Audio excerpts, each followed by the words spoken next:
Vamos a usar entonces este pasaje de Efesios 5, 1 al 20, para tratar el tema, la preparación de la iglesia como novia. ¿Por qué decimos esto? Porque la iglesia ahora está en preparación para las bodas del Cordero. En el calendario de Dios está marcado bien las actividades. La próxima actividad que Dios va a hacer es el arrebatamiento. Eso ya está en su agenda de Dios. Estas cosas temporales que hacen los seres humanos no afectan los planes de Dios. O sea, las cosas que Dios quiere hacer lo hace. Lo hace porque Dios es soberano. ¿Nosotros qué somos ante su presencia? Somos seres creados. Usted tiene poder sobre las hormiguitas, bueno, si quiere le da vida o lo mata, ¿sí o no? Así Dios es soberano sobre nosotros. Y por eso entonces va a suceder. O sea, la iglesia será arrebatada sí o sí. Y después del arrebatamiento, ¿qué va a suceder? Es las bodas del Cordero y el tribunal de Cristo, donde los creyentes van a ser juzgados para recibir recompensa. Entonces, nosotros estamos antes ahora para prepararnos para ese día glorioso en que va a ser las bodas del Cordero. ¿Cómo se prepara una novia para la boda? Para la boda es una preparación, ¿no? Sí, ¿no? Pero no se prepara solo para la boda, sino para vivir ya como casados. ¿Ves? Es una preparación. Ahora la iglesia, bonito, estamos pensando las bodas del Cordero. Eso sí, hermano, no hay fiesta en este cielo que se pueda comparar con esas bodas del Cordero. Pero después va a vivir la iglesia en la eternidad, en esa eternidad de santidad completa. Que ahí ya no entre nada de esta naturaleza carnal. Dice la Biblia, ninguna cosa inmunda entrará en el cielo.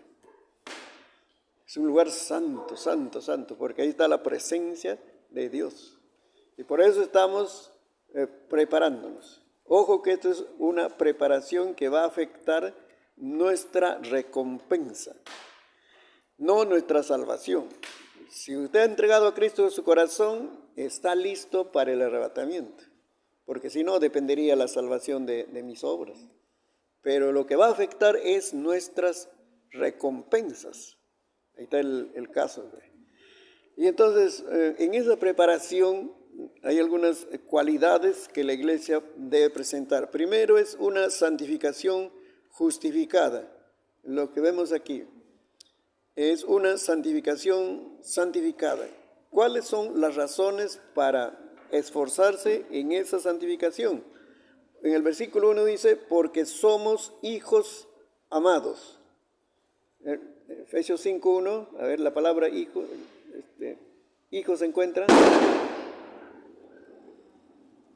Hijos. Un padre le transmite a su hijo el ADN, ¿sí o no? O los padres, ambos, papá y mamá, le transmiten el ADN. Eso es ley. No puede haber un hijo natural, un hijo biológico con el ADN de otra persona. Así, es ley en la biología. Ahora, si nosotros somos hijos de Dios, entonces tenemos el ADN de Dios. Recuerda eso. En esta tierra hay solo dos familias, ¿eh? La familia de Dios, que tienen el ADN de santidad. Por eso es que podemos vivir en santidad. ¿Y la otra familia de quién es? ¿De quién? Del diablo, pues. Ellos no tienen límites. Ellos, vamos a decir, tienen el ADN de su padre, pues. Y como su padre es mentiroso, ladrón, homicida, eso hacen, pues. En esta tierra hay esas dos familias. Entonces, nos comportamos según nuestro ADN. Una persona no puede tratar de vivir moralmente, pero no puede. ¿Por qué? Porque el pecado tiene una fortaleza de vencer toda decisión, todo buen sueño, buena voluntad, todo es el pecado. Entonces, es un asunto Es un asunto de tener el ADN de Dios. Debe estar bien seguro. Segunda razón, porque Cristo nos amó sacrificialmente. A ver este versículo 2. Y andad en amor como también Cristo nos amó y se entregó, ahí está, y se entregó a sí mismo por nosotros. Eso de entregarse es lo que Cristo murió en la cruz del Calvario. Eso fue un sacrificio, ¿no? Esa muerte de Cristo no fue ¿cómo decir? Sencillamente muerte, sino fue una muerte expiatoria para expiar nuestros pecados. Eso es. Y el otro es Cristo murió en nuestro cambio. En nuestro cambio significa Cristo fue nuestro sustituto. Solo de esa manera hemos llegado a ser salvos, hijos de Dios. Por eso dice Cristo se entregó, ¿no? Cristo entregó su vida como una ofrenda. Recuerden que Jesús dijo, a los judíos le dijo, a mí no es que me quitan la vida, sino que yo lo doy, lo pongo. En San Juan está diciendo, y luego lo vuelvo a tomar. Así. ¿Quién puede decir eso? Solo Jesucristo. En términos prácticos está diciendo, ¿saben? Yo voy a morir el día, el momento, el minuto que quiero. Y el minuto que yo quiero, voy a resucitar. Ese es el Salvador, pues. Ese es el Salvador. No es que Jesús se sintió indefenso, una sola persona contra un imperio tan grande, tan poderoso como Roma. No, sino que lo que vemos es que Cristo entregó su vida como una ofrenda, así, voluntariamente. Entonces llega a ser ese sacrificio, todo ese dolor de Cristo llega a ser un acto de amor. Bienvenido a la familia Javi. Mira, todo lo que Cristo sufrió ahí, hermanos, en verdad nosotros ya como latinos, como hay mucha cultura cristiana, se escucha de Cristo, los nombres de Cristo, hasta el ladrón lleva el símbolo de la cruz, ¿no?, de Cristo en esta tierra. Ya nos hemos vuelto insensibles a las noticias del sufrimiento de Cristo. Eso es lo que pasa en nuestra naturaleza. En otros países que no han escuchado de Cristo, porque escuchan de Alá, de Buda, de todo eso, cuando le leen la historia de Cristo así, en los evangelios, solamente leer, llega a ese momento en que a Cristo lo azotan, lo torturan, todo, lloran. ¿Cómo lo maltratan a Jesucristo? Todo ese sacrificio llega a ser un acto de amor. ¿Por qué? Porque presentó su vida como una ofrenda. Eso es. Entonces, eso es lo necesario para ser salvo, ¿no? Y por último, el sacrificio de Cristo fue olor agradable.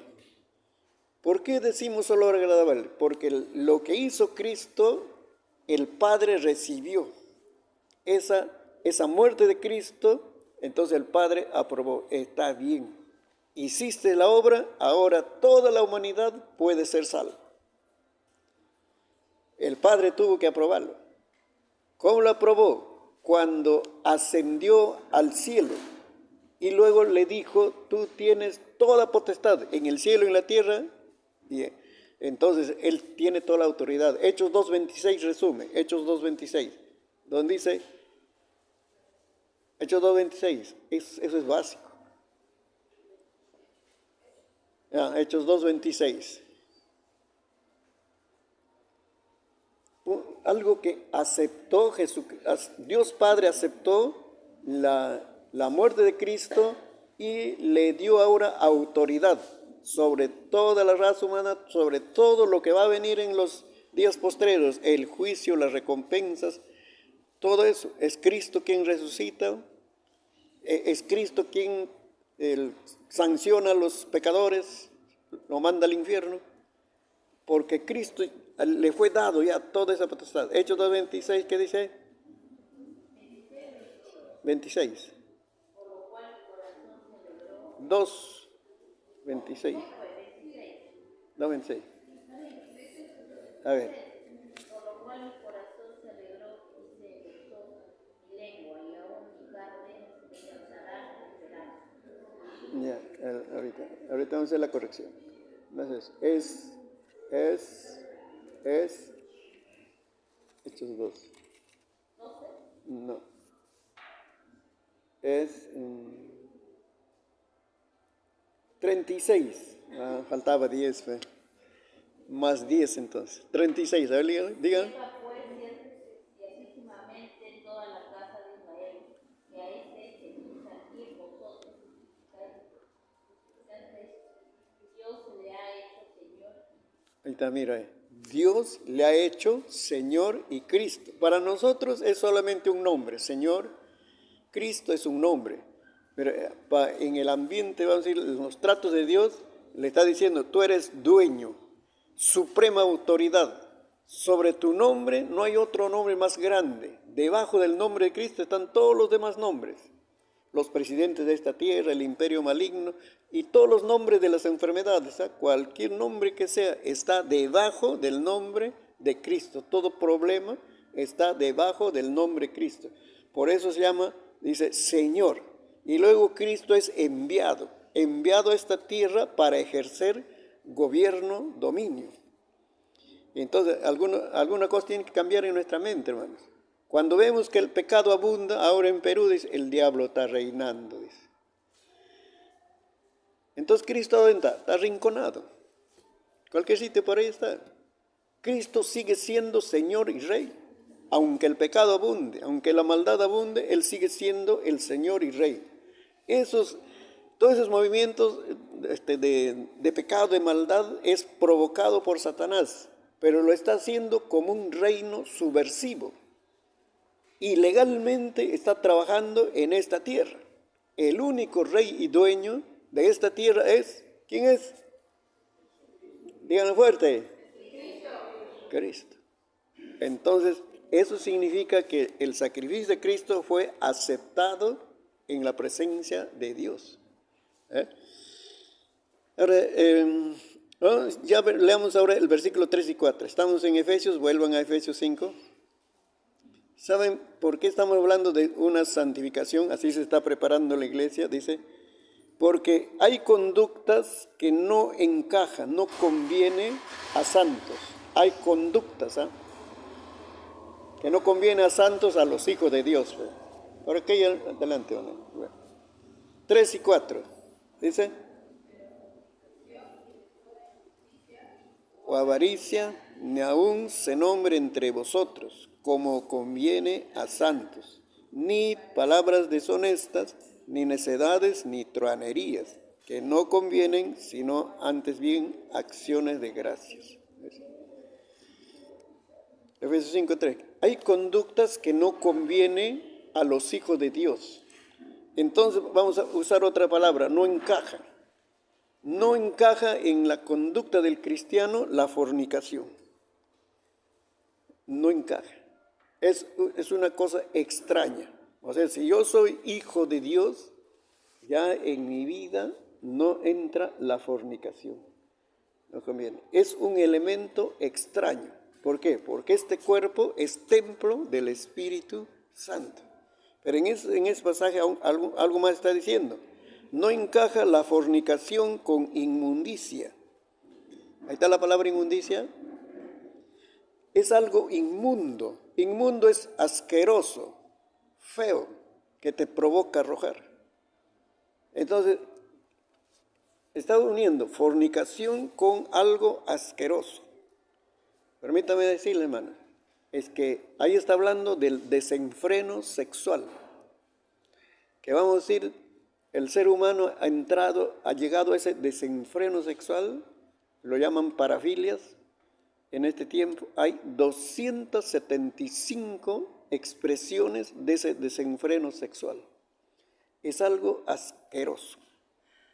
Dice, eso no conviene a santos. ¿Por qué está diciendo no conviene a santos? Porque lástima, es una lástima que cristianos también, así llamándose cristianos, no sé, en su mente y habilidad han participado de esas perversiones sexuales. Eso no conviene, dice. Luego, no conviene, no encaja también la avaricia. La avaricia es un asunto de dinero. Que vamos a decir, la humanidad le han dado el valor al dinero más que a su autoestima. Porque dice, nada tienes, nada vales. Si tienes dinero, vales algo en esta tierra. Ese es el problema. Pero no conviene. El dinero no debe gobernar tu vida. Se llega a la avaricia. ¿Cuándo es la avaricia? Quieres tener dinero solo para ver, ni siquiera para disfrutar. A eso se llega. Eso se llega. Cuando el dinero llega a dominar, se quiere tener más dinero, pero ya no puedes disfrutar. Te falta vida para gastar la plata. Solamente ver. Eso es el avaro. Y luego no encaja las palabras pecaminosas que ahí están, hermanos. Esa conducta no encaja al cristiano. Una de las cosas que la iglesia se santifica, hermanos, es su vocabulario. Nosotros tenemos que tener vocabulario de santos, no vocabulario que ahí está hablando. A ver, ¿qué palabras hay? 4, deshonestas, necedades, truanerías. Ahí este pasaje también tiene otro en Colosenses, donde habla de las griterías, mentiras, engaños, todo eso. Entonces, el cristiano, su lenguaje es diferente. Y tenemos que decir que santifique Dios nuestro vocabulario para que podamos comunicar sin violencia. De repente no decimos palabrotas, insultos, pero nuestro lenguaje puede ser violento. ¿Saben por qué? Bonito estás hablando y luego le añades ahí la firma negativa.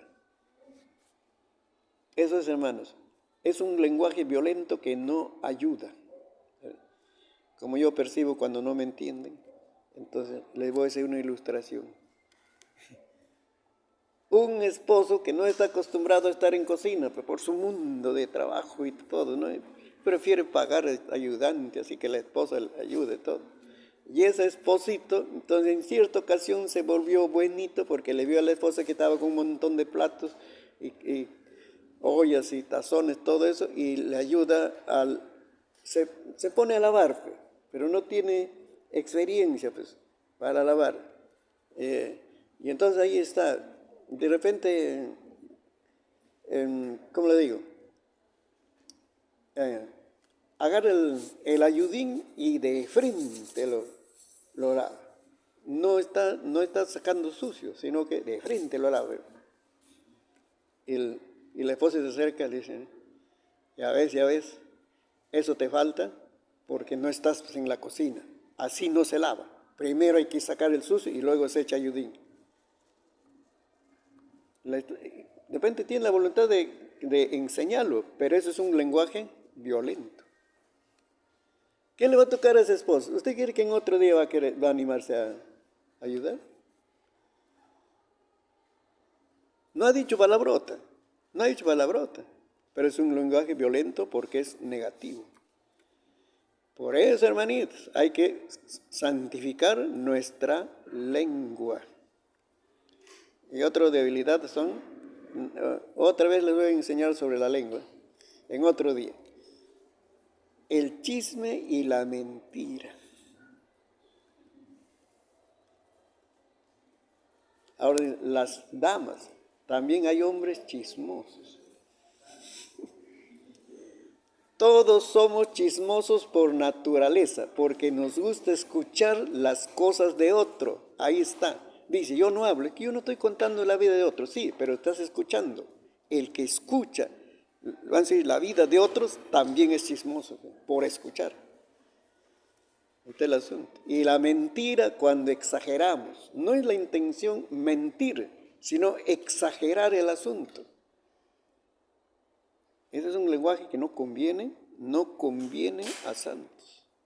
Tenemos que decir lo que es justo, lo que es natural, normal, y en un lenguaje que no exprese violencia. Luego seguimos con la santificación justificada. ¿Saben por qué?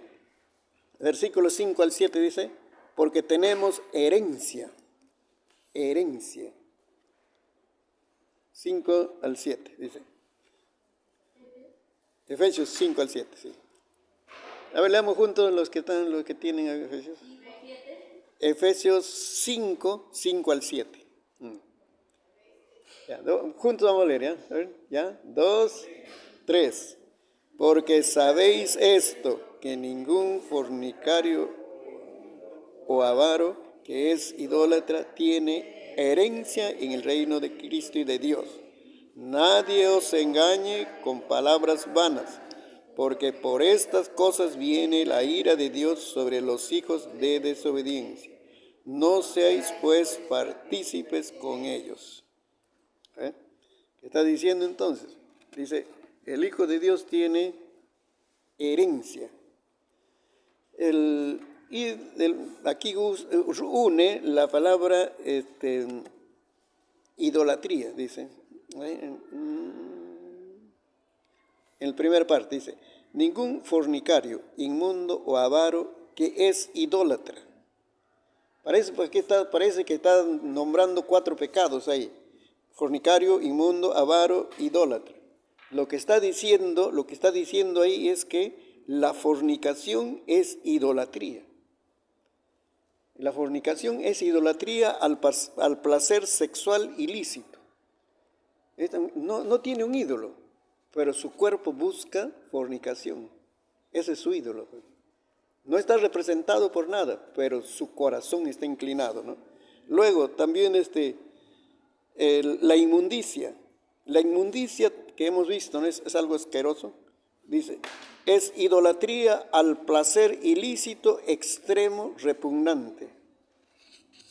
Es idolatría. Y la avaricia también es idolatría porque lo pone al Señor dinero como lo más importante. Entonces, está ligado a la idolatría. No es que vamos a decir, tienes ahí un santo y todo, ese es religioso, esos son ídolos religiosos. Pero el corazón puede tener algo que es importante para él. Pero también nos enseña ese pasaje, hermanos, dice, nadie os engañe.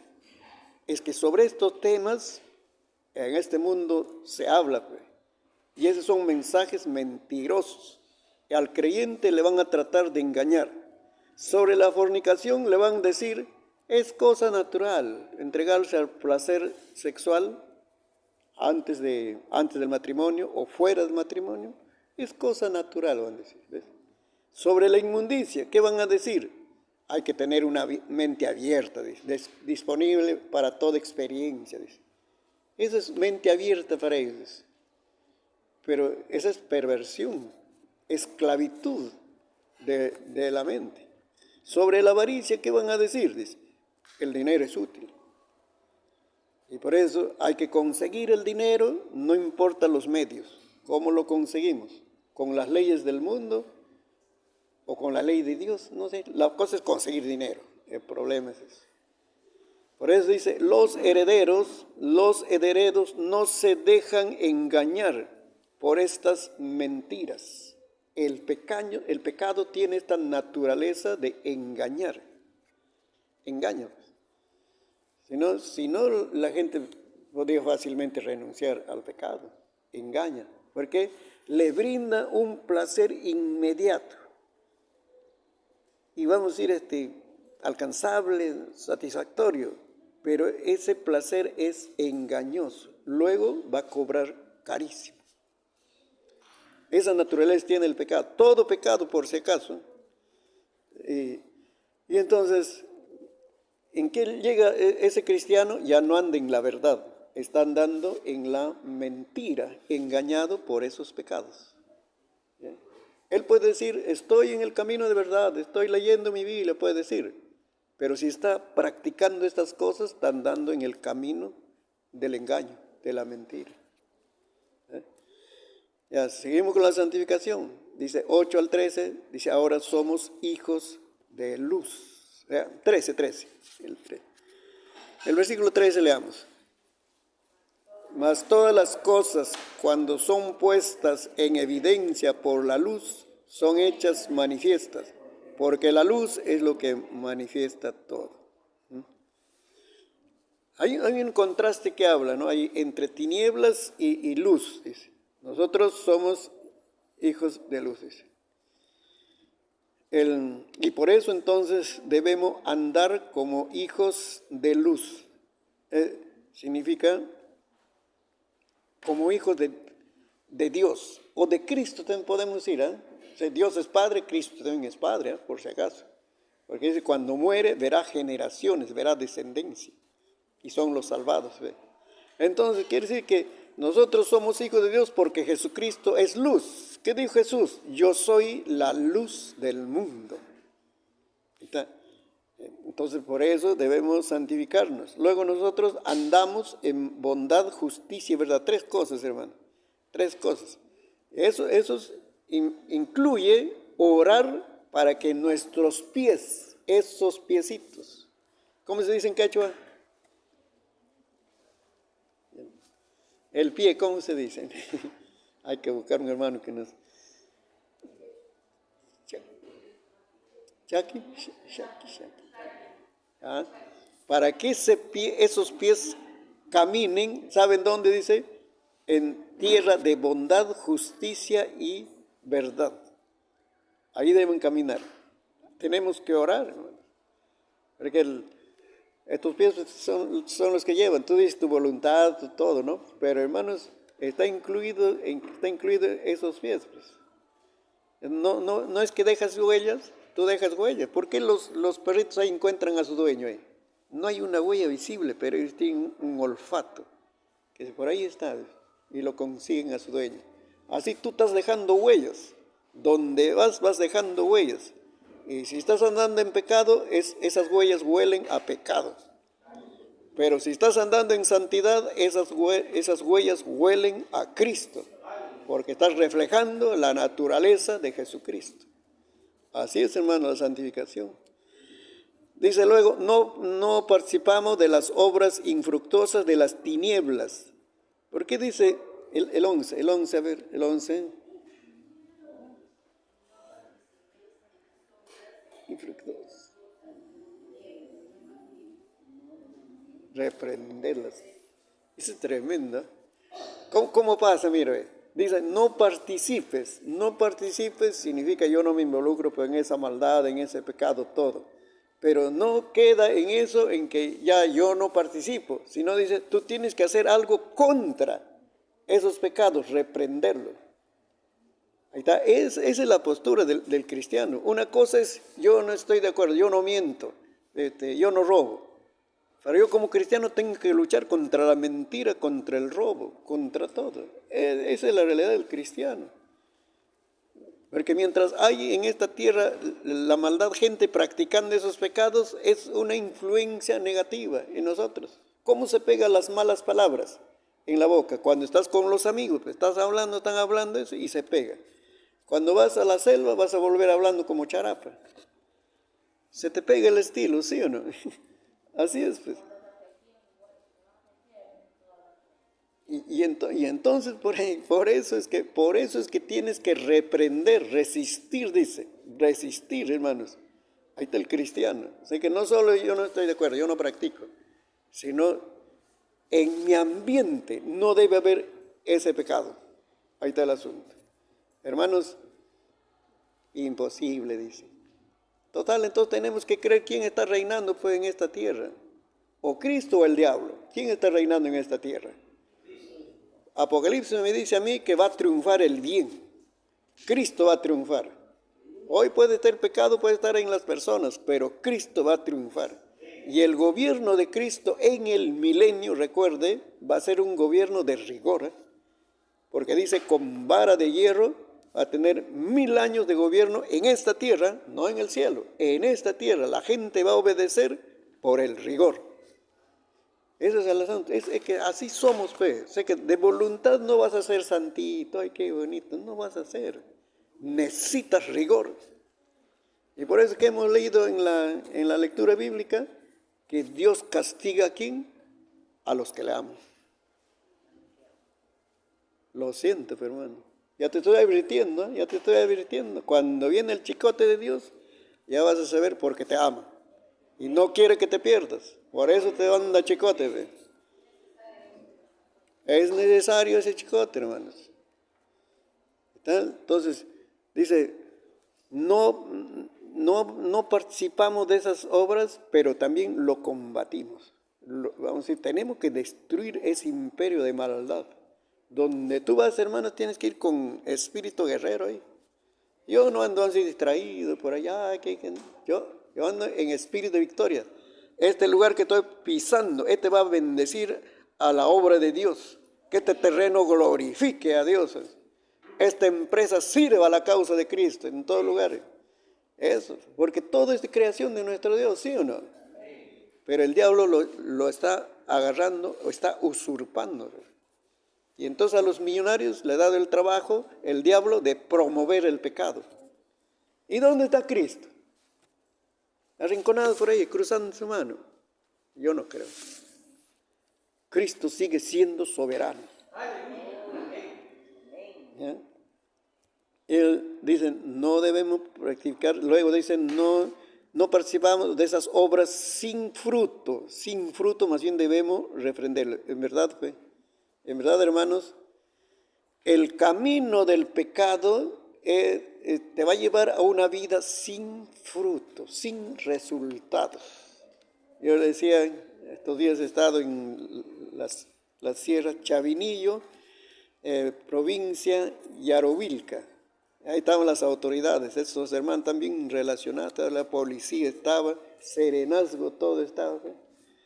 Yo les hablé un mensaje evangelístico y les digo, a ver, dime los beneficios de las obras del pecado. ¿Qué beneficios ha hecho? Dime, ¿qué cosas buenas ha producido el pecado? La mentira, la venganza, robar, la droga. ¿Qué de bueno ha producido? A ver, dime pues. ¿Y qué resultados hay de una persona que hace cosas buenas? ¿Hay resultados o no? Aunque no sea cristiano, que haga cosas buenas, tiene buenos resultados. Entonces nosotros estamos en la razón, ¿sí o no? Estamos en la razón. Se necesita vivir moralmente. Y como hijos de Dios tenemos que vivir en santidad, hermano. No solo moral, sino en santidad. Y el santo, aunque esté abierto el arca, no peca, porque vive su santidad de una manera sobrenatural. Así se vive, hermanos, así se vive. No es que yo voy a depender de mi fuerza para no caer, no. Yo no caigo en pecado porque el Cristo de poder me da la fortaleza. Y sí, no hago esta cosa. Ahí está, ese es el asunto, ¿no? Y luego el 12 nos dice, hermanos, que nosotros como hijos de luz no hacemos cosas en secreto. Lee el versículo 12. Porque vergonzoso es aún hablar de lo que ellos hacen en secreto. Qué terrible, pues, hermanos. Dice, para los cristianos hasta es vergüenza hablar de lo que ellos hacen en secreto. Si nosotros estamos haciendo las cosas buenas, sanas, ¿de qué vamos a escondernos? Cuando tratas de esconderte, de hacer algunas cosas, recuerde, ese no es el camino del Señor, ¿eh? Eso ya es el camino del pecado. Todas las cosas tienen que ser transparentes. No debe haber secretos de conducta entre los esposos.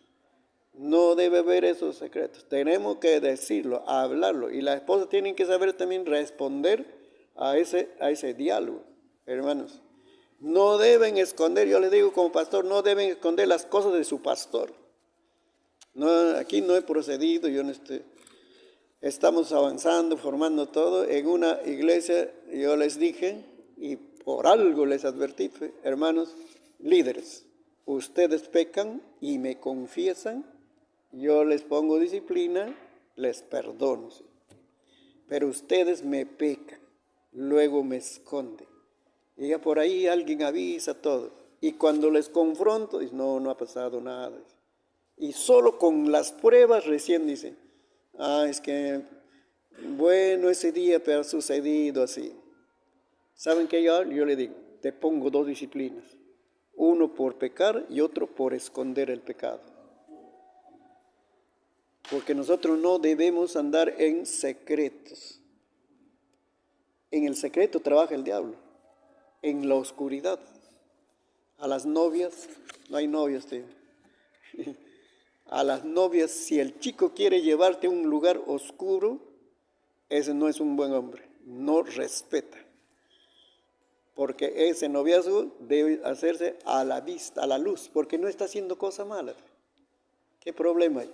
Pero cuando lo lleva a sitios oscuros, es que eso está malo. No hacemos cosas en secreto. O sea, hasta ahí es la santificación, que es preparación de la iglesia como novia. Ahora vamos a ver del servicio, 14 al 16. En Efesios 5, 14 al 16. Por lo cual dice, despiértate tú que duermes y levántate de los muertos y te alumbrará Cristo. Mirad con diligencia cómo andéis, no como necios, sino como sabios, aprovechando bien el tiempo, porque los días son malos. Ese es el servicio, hermanas. Una iglesia se prepara para las bodas del Cordero sirviendo al Señor. Y en la primera parte nos dice que ese servicio necesita cumplir ciertas exigencias. La primera exigencia es vivir en avivamiento. ¿Por qué le dice, despiértate tú que duermes? Alguien que está pues desorientado por ahí, entonces está dormido en la vida espiritual. Por eso, despiértate tú que duermes y levántate de los muertos. Hermano, el cristiano tiene que vivir en avivamiento. Aquí estamos en este capítulo estamos encontrando cosas radicales que habla el apóstol Pablo. Dice, o estás en avivamiento o estás dormido y hasta muerto. En el 18 va a decir, o estás lleno del Espíritu Santo, o estás sujeto a la disensión. ¿Qué es disensión? Vamos a estudiar ya. Está hablando de radicales, o sea, cosas, vamos a decir, que son determinantes. Aquí no es que estoy a medias, no. Y si no estás, como decir, andando en ese espíritu de avivamiento, entonces estás dormido. ¿Qué debe decir? Señor, despiértame. Porque ya no me está gustando la oración, ya no era como antes. Ya no estoy dedicado al servicio. Luego también nos dice, exige vivir bajo la luz de Cristo y te alumbrará Jesucristo, dice. Exige vivir con diligencia. Mirad pues con diligencia, dice, cómo andéis. La diligencia es el cuidado que debes tener al andar en esta tierra, hermanos. A veces por hacer la cosa apresurada ahí, la malogramos. Entonces tienes que ser diligente, cuidadoso, porque estás tomando decisiones. Cada día tomas decisiones. Seas de cualquier papel, estás hijo, esposo, esposa, estás tomando decisiones. Entonces tenemos que ser diligentes, muy cuidadosos qué estamos haciendo. Y ahí mismo dicen, no como necios, sino como sabios. Quiere decir, exige andar en sabiduría. La sabiduría que viene del cielo nos va a ayudar a vivir en esta tierra tomando buenas decisiones. Aprovechar el tiempo, que con Colosenses 4:5 no solo nos dice, o sea, sé esforzado, trabajador. Colosenses ya nos dice, redimiendo el tiempo. Yo he analizado qué es redimir. Es recuperar el tiempo perdido pagando un precio. El precio del esfuerzo. Eso es redimir, recuperar. Porque nosotros hemos sido redimidos por Cristo. Nosotros, para ser hijos de Dios, Cristo tuvo que pagar. ¿Y acaso le fue fácil a Cristo pagar el precio en la cruz del Calvario? Demandó sangre, sudor, lágrimas, su vida ahí en la cruz del Calvario. Y ahora nosotros dice podemos redimir el tiempo, recuperar el tiempo perdido. Hermano, aquí sí nos agarró a todos. Cuanto más tarde has llegado al camino de Cristo, más tienes para recuperar. Yo tengo que recuperar 17 años de vida sin Cristo. Si me hubiera convertido a los 7 años que llegó el Evangelio a mi casa, mi vida hubiera sido diferente. Ahora solamente soy predicador interdistrital. Entre distritos, ¿no? Perdí, vamos a decir, toda esa etapa de la adolescencia. Ya me agarró el Evangelio de Cristo ya joven, pues. Entonces, así es. Todo tiempo invertido en el pecado